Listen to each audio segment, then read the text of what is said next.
అబ్బా. నీ పేరేంటమ్మా? గణ అండి. గణ. ఏం చేస్తుంటావమ్మా? మీకు లైన్ వేస్తుంటారండి. చాలా ఎక్కువ చేస్తున్నావమ్మా. ఇది చాలా తక్కువ అండి, ముందు ముందు చాలా స్ట్రాంగ్ గా ఉంటది. అమ్మా? చాలా స్ట్రాంగ్ గా ఉంటదండి.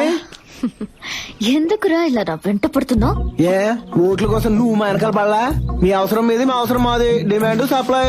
ఓ, నీ ఒక్కడి ఓటుతోనే నేను విన్ అయ్యానా? ఏమో నీ విన్నింగ్ లో నా హ్యాండ్ ఒకటి. అయినా పోయినసారి మా ఏరియాకి వచ్చి నువ్వే నన్ను తెగరచ్చుకొచ్చావు అమ్మాయి. నేను రెచ్చగొట్టానా? అవును, పోయినసారి శ్రీనగర్ కాలనీకి ఎలక్షన్స్ కి వచ్చావా? వచ్చాను. టాప్లెస్ జీప్ ఎక్కావా? ఎక్కాను. నా ప్రేమన ప్రజలారా అన్నావా? అన్నాను. మ్వా! అన్నావా? మీరంతా నా వాళ్లే అని అన్నావా? అన్నాను. నువ్వు అన్నావు, నేను కనెక్ట్ అయిపోయాను. రే, అలా నియోజకవర్గం మొత్తం అన్నాను రా. ఏమో వాళ్ళు కనెక్ట్ కాలేదు, నా కర్మ నేను కనెక్ట్ అయిపోయా. నిన్ను అందరూ చూస్తున్నారు. చెప్తాను రా.